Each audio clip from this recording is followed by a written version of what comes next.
En este vídeo vamos a ver un ejercicio de equilibrio general competitivo de una economía de intercambio puro, en la cual tenemos únicamente dos consumidores, el consumidor A, cuya función de utilidad es X por Y, y un consumidor B, cuya función de utilidad es X por Y.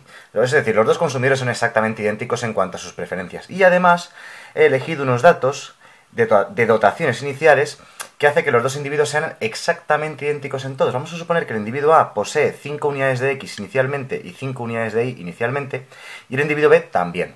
De tal manera que en total, en esta economía, eso es un dato que no suelen decir, pero vamos, es algo obvio, como cada consumidor tiene 5 unidades de X, en total hay 10 unidades del bien X. Y como hay 5 unidades del bien Y para cada uno de los dos consumidores, en total hay 10 unidades del bien Y. En las economías de intercambio puro como estas, no hay producción, no hay empresas. Es decir, que las cantidades totales de X e Y son inmutables. Hay 10 unidades de X, 10 unidades de Y, y el ejercicio consiste en averiguar cómo se las reparten entre ellos.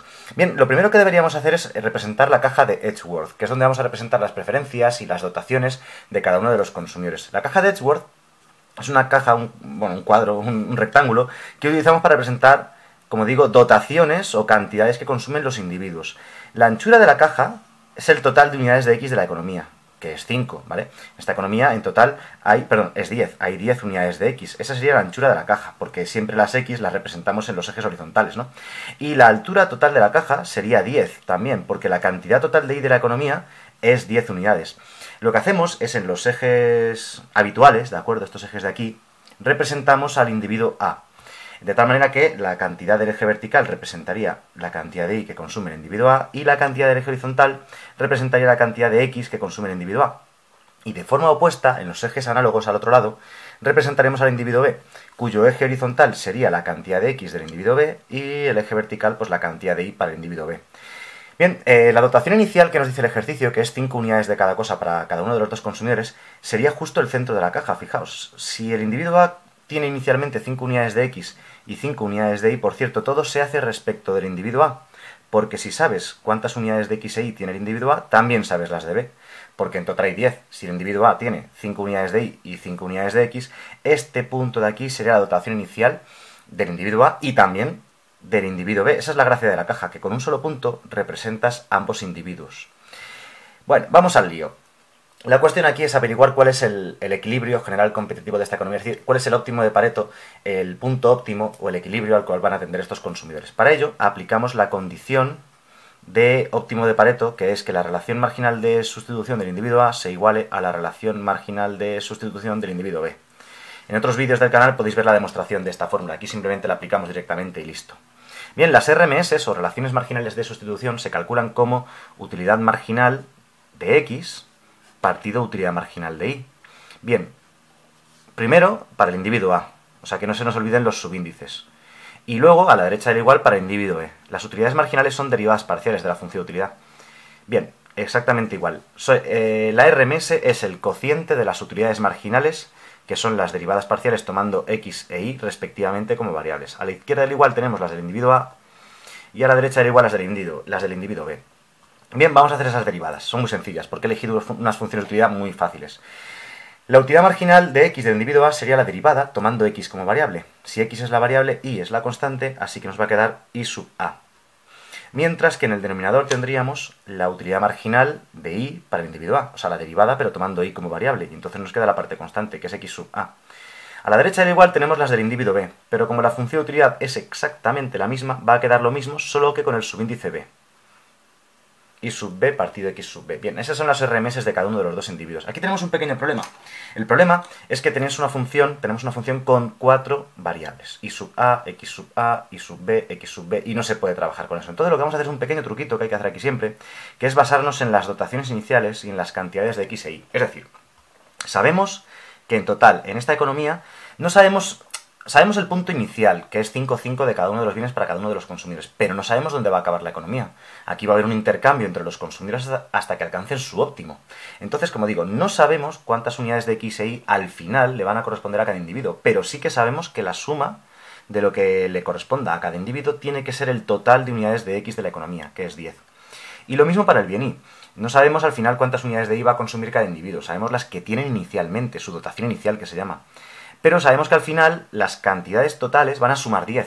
¿vale? Independientemente de cómo se repartan. Esto a veces se llama también economía de Robinson Crusoe, una economía en la que hay dos individuos y dependiendo de sus preferencias, sus gustos, etcétera, etcétera, al final querrán unas cantidades u otras de ambos bienes. Bueno, pues el truco aquí sería despejar la variable x sub b y la variable y sub b de cada una de las dos ecuaciones. X sub b es 10 menos x sub a. Lo despejamos de esta manera para poder sustituirlo dentro de esta formulita que habíamos dicho que tenía un problema, que tenía 4 variables. Pues ahora vamos a quitar esa, ¿vale? La vamos a cambiar por 10 menos x sub a. Y aquí, en la segunda ecuación, pasa lo mismo. Y sub b va a ser 10 menos y sub a, ¿de acuerdo? Pasando el y sub a la derecha restando y x sub a la derecha restando. Y igual, lo sustituimos ahí arriba. Bien, entonces continuamos. Voy a continuar aquí debajo. Nos va a quedar que y sub a partido x sub a es igual a 10 menos x sub a partido 10 menos... Lo he puesto al revés. 10 menos y sub a partido 10 menos x sub a. Ahora sí que está correcto. Y veis, ahora nos queda una función en la cual solamente aparecen dos variables, la x y la y. Todo para el individuo a. De hecho, en este tipo de ejercicios todo se hace de cara al individuo a, porque como he dicho antes, si sabes el valor de las cantidades del individuo a, también sabes las del individuo b, porque el individuo b se llevará el resto. En total hay 10 unidades de x y 10 unidades de y. Por eso todo se hace sobre el individuo a. Vale, aquí, como hacemos siempre en mates, el objetivo es intentar despejar la variable y, ¿de acuerdo? La variable y aparece por aquí y aparece por aquí. Pues queremos despejarla a la izquierda del igual, vamos a hacerlo. Yo aquí lo que haría lo primero sería multiplicar en cruz, ¿vale? Multiplicaré de esta manera porque yo creo que es lo más sencillo. Cada uno que despeje como quiera, pero yo lo haría así. Y sub a por 10 menos x sub a. Pues y sub a por 10 es 10 y sub a. Y sub a por menos x sub a, pues menos y sub a por x sub a. Y a la derecha del igual, pues vamos a tener algo parecido.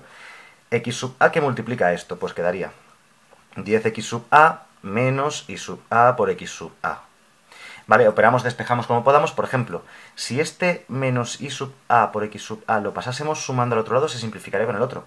O sea, nos queda que 10 y sub a es igual a 10x sub a. Pues pasando el 10 dividiendo al otro lado, y sub a es igual a x sub a. Ya hemos terminado de despejar la y, ya está todo simplificado al máximo, y lo que nos queda aquí es un resultado muy importante que se llama curva de contrato. La curva de contrato no es la solución final del problema, pero es una solución muy importante que nos dice todos los posibles puntos de equilibrio general competitivo, o sea, todos los posibles óptimos de Pareto, ¿de acuerdo? O sea, todos los óptimos de Pareto, cualquier óptimo de Pareto, el óptimo de Pareto de la economía, el equilibrio general competitivo, tiene que cumplir esta condición de la curva de contrato, que la cantidad de y que consume el individuo A tiene que ser exactamente igual a la cantidad de x. Es más, esto, si lo representamos gráficamente, la curva de contrato hay que representarla, es una línea recta, ¿vale? ¿Por qué? Pues porque es constante por variable, 1 por x, eso es una línea recta, ¿vale? O sea, para que no fuese recto, para que fuese curvo esto, tendría que tener un cuadrado, una raíz cuadrada, la variable dividiendo, algo extraño, ¿no? Esto obviamente es una línea recta, y si lo comprobáis, cuando la x vale 0, la y vale 0, cuando la x vale 10, la y vale 10, es decir, es una línea recta que sale de aquí y llega hasta aquí. De hecho, es una línea recta que justo pasaría por el centro, ¿verdad? Es muy fácil de representar. Vais dando valores a la x, la vais representando y dices, anda, sale del punto A y llega al punto B. Exactamente. Vamos a hacerlo con una regla para que se vea perfecto. Esa sería la curva de contrato. De hecho, para el examen os recomiendo siempre llevar, como mínimo, una reglita y 2 o 3 colores, ¿vale? Para que todo quede más resaltado, importante y eso. Bueno, pues la curva de contrato tiene que cumplir... Bueno, los puntos óptimos de Pareto cumplen esta curva de contrato y los posibles óptimos de Pareto serían estos puntos de aquí. Bien, en este instante ya sabemos cuál va a ser el equilibrio general competitivo. Es un truco. Si la dotación inicial es un punto que pertenece a la curva de contrato, y podéis comprobar que sí, cuando x vale 5, la y vale 5, correcto, es un punto que pertenece a la curva de contrato, entonces ese punto será el equilibrio general competitivo. Ejercicio resuelto, ya no hay que hacer nada más. Pero vamos a imaginarnos que no hemos tenido esa suerte. Vamos a imaginar que por lo que sea, en lugar de darnos este punto, nos han dado un punto cualquiera, y voy a resolver el ejercicio de una forma genérica que os sirva para cualquier otro caso, ¿de acuerdo? Imaginad que la dotación inicial es distinta. Bueno, entonces, la primera parte del ejercicio siempre consiste en calcular la curva de contrato. Hecho. La segunda parte del ejercicio consiste en calcular los equilibrios individuales de cada uno de los consumidores. Vamos a empezar calculando el equilibrio del individuo A. Lo bueno de este ejercicio es que como los dos individuos son exactamente iguales, vamos a poder ahorrar un poquito de tiempo. Y con calcular el individuo A, también sabremos el individuo B. Bien, ¿cómo se calcula el equilibrio de un individuo? Bueno, pues la máxima satisfacción de un individuo sujeto a su restricción presupuestaria, que eso es de microeconomía básica. Se supone que si estáis viendo un vídeo de estos de equilibrio general competitivo, esas partes básicas de la microeconomía ya las conocemos. Bueno, pues la RMS del individuo A tiene que ser igual a P sub X partido P sub Y. Esta es la condición de máxima satisfacción sujeto a la restricción presupuestaria para cualquier individuo. La RMS, que ya la hemos calculado para el individuo A, la tenemos por ahí arriba, salía I sub A partido X sub A. Igual a P sub X partido P sub I, que son parámetros que desconocemos. De hecho, los vamos a intentar calcular ahora. Y como hacemos siempre, la variable a despejar es la I, ¿vale? Es la costumbre en matemáticas despejar la I, pues la vamos a despejar. Entonces nos queda que I sub A va a ser igual a P sub X partido P sub I por X sub A. Bien, esto no es el resultado final tampoco, pero es una cosa que se llama senda de expansión. ¿Vale? La senda de expansión nos da todos los posibles puntos de equilibrio del individuo. Es algo parecido a la curva de contrato, solo que para un solo individuo, ¿de acuerdo? La curva de contrato es para 2 y la senda de expansión es para 1. Pero nos da, digamos, esa proporción que tiene que cumplirse siempre para que el individuo maximice su satisfacción. Una vez que hacéis este pequeño paso, el de aplicar la condición de máxima satisfacción del individuo, lo segundo que hay que hacer es escribir la restricción presupuestaria, o recta de balance, del individuo y sustituir la senda de expansión dentro de ella. A ver, recordemos, una restricción presupuestaria es precio de X por X, es decir, lo que el individuo se gasta en el bien X, el precio por la cantidad, más lo que se gasta en el bien Y, o sea, el precio del bien Y por la cantidad del bien Y que consume el individuo, y tiene que ser igual a la renta o riqueza del individuo. Que en este tipo de ejercicios, la renta o riqueza va a ser un caso especial. La renta o riqueza es la dotación inicial. Esta es la única riqueza que tiene el individuo, la única renta. Las dotaciones iniciales que tiene, 5 unidades de X y 5 unidades de Y. Ahora lo vamos a marcar.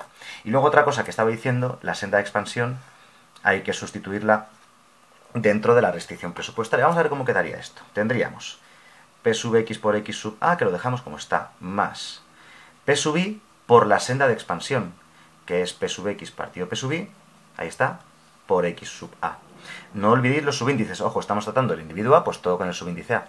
Igual a la renta del individuo, que está formada por sus dotaciones iniciales, que serían el precio del bien X por la dotación inicial que tiene de X el individuo, que es 5 unidades, como ya hemos dicho antes, más el precio del bien Y por su dotación inicial, es decir, la cantidad de unidades de Y que tiene inicialmente el individuo A, que es 5 también. Bien, vamos a continuar por aquí debajo, a la izquierda, y entonces tenemos a la izquierda del igual.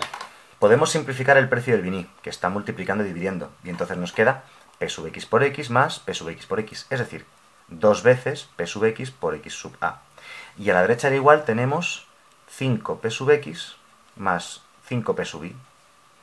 ¿Vale? El objetivo ahora es despejar la única variable que nos queda. La única variable que queda es la X, ¿de acuerdo? P sub X y P sub Y son parámetros, ¿de acuerdo? Son constantes, no las conocemos, pero son números constantes. Así que lo que nos queda es la función de demanda de X para el individuo A, que sería 5P sub X más 5P sub Y partido 2P sub X. Bueno, podríamos separar la fracción en dos partes, pero tampoco ganaríamos mucho más. La vamos a dejar así como está. Bien, esa es la función de demanda de X del individuo A, es decir, el número de unidades de X que el individuo A quiere consumir. Para terminar de resolver el equilibrio del individuo A, cogemos de nuevo la senda de expansión, ¿vale? La senda de expansión decía que I sub A es igual a P sub X partido P sub Y, todo ello por X sub A, y sustituimos dentro de la senda de expansión lo que acabamos de calcular que vale la X.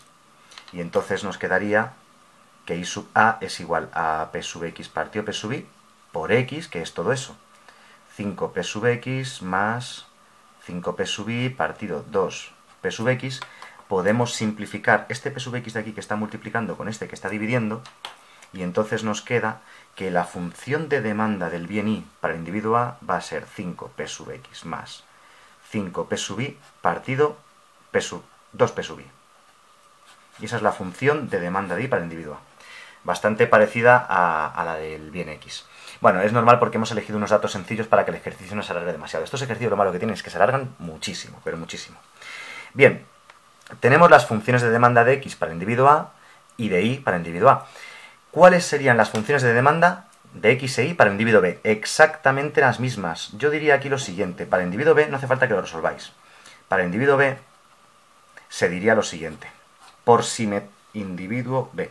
Para el individuo B diríamos por simetría, como los dos individuos son idénticos, exactamente idénticos en todo, tanto en dotaciones como en funciones de utilidad, por simetría, la función de demanda de X para el individuo B tendrá que ser exactamente la misma.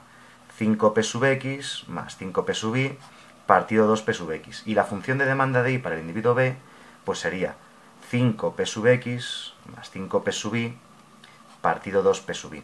Si el individuo B fuese distinto al individuo A, ya sea en dotaciones O en funciones de utilidad, pues malas noticias. Tendríamos que hacer el mismo proceso de individuo A, pero para el individuo B. El ejercicio, como digo, se puede alargar mucho, aunque he elegido uno que, aunque aprendemos todos los casos posibles que pueden aparecernos, va a ser un poquito más corto, eso sí. Bien, ya tenemos entonces, como decíamos, las funciones de demanda de cada uno de los dos individuos. Bien, ¿qué tenemos que hacer ahora? Pues lo que tenemos que hacer ahora, vamos a continuar por aquí abajo a la derecha, a ver si nos cabe todo, es montar un sistema de dos ecuaciones con dos incógnitas que está formado por esto que habíamos hecho al principio, lo de las dotaciones iniciales que tienen que sumar 10, en total los resultados de x e y, pues lo mismo aquí, ¿vale? Tendríamos una primera ecuación que dice que x sub a más x sub b tiene que ser igual al x total, x barra, que sería 10, ¿no? Como ya hemos dicho. Si sustituimos la demanda de x del individuo A, la del individuo B, etcétera, etcétera, nos va a quedar lo siguiente, va a quedar demanda de x del individuo A, pues 5p sub x más 5p sub y partido 2p sub x más la x del individuo B, que sería lo mismo, 5p sub x más 5p sub y partido 2p sub x, y esto igual a 10. Bien, vamos a intentar operar esta ecuación hasta que podamos despejar p sub x partido p sub y. Es el objetivo, sacar p sub x partido p sub y realmente. Bien, juntamos términos. Denominador común es 2p sub x, o sea, se deja el denominador y sumamos los términos de arriba y quedaría 10p sub x más 10p sub y, todo ello partido 2p sub x, igual a 10. Vale, aquí podemos hacer varias cosas.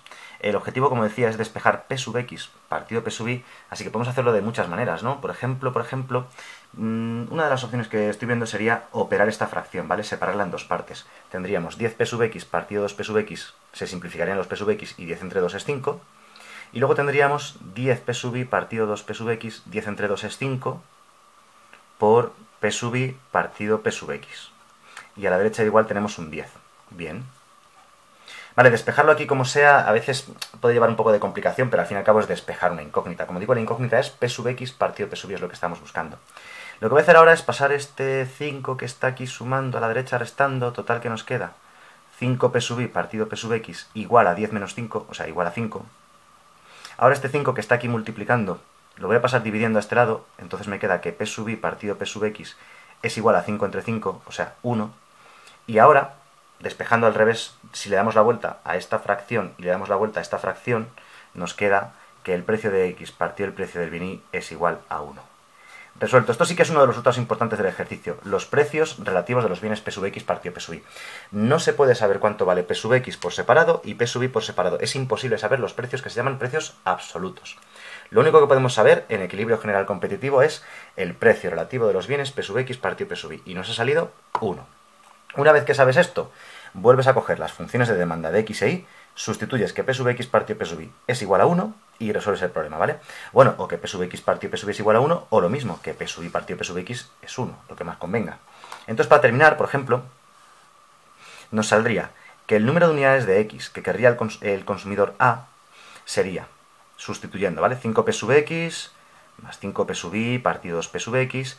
Voy a separar la fracción en dos cachitos para que se vea mejor. 5p sub x partido 2p sub x, se simplifican los p sub x y nos queda 5 medios, más 5p sub y partido 2p sub x, pues nos quedaría 5 medios, o sea, sí, vamos a ponerlo así, 5 medios de p sub y partido p sub x, que es 1, ¿verdad? Así que nos quedaría 5 medios más 5 medios, o sea, 10 medios, que es 5. El individuo A, al final, querría consumir en el equilibrio general competitivo 5 unidades del bien X. Y del bien Y, cogemos la función de demanda del bien Y para el individuo A, que es 5p sub x más 5p sub y partido 2p sub y operamos igual. 5p sub x partido 2p sub y nos quedaría 5 medios de p sub x partido p sub y, que como ya hemos dicho también vale 1, más 5p sub y partido 2p sub y, se van los p sub y nos quedaría 5 medios. Total, que como p sub x partido p sub y es 1, 5 medios por 1 es 5 medios, queda 5 medios más 5 medios, 10 medios, o sea, 5. Bien, y este es el equilibrio general competitivo, que como ya había dicho al principio del todo, sabíamos que iba a ser este punto. ¿Por qué? porque si la dotación inicial del ejercicio es un punto de la curva de contrato, esa dotación inicial será equilibrio general competitivo. Pero hemos querido resolver el ejercicio entero para comprobarlo, ¿de acuerdo? Y para que, imaginad que en el examen os dan una dotación inicial que no pertenece a la curva de contrato. ¿Qué habría que hacer? Todo esto que hemos hecho aquí, que es lo que hace muy largo el ejercicio.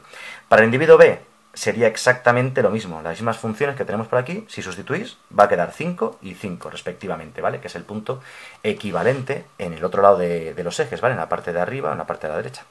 Y bien, aquí tenemos un ejercicio, como digo, son bastante largos, he intentado resumirlo lo máximo posible, he elegido funciones fáciles, pero este sí que es un ejercicio completo de equilibrio general competitivo en una economía de intercambio puro.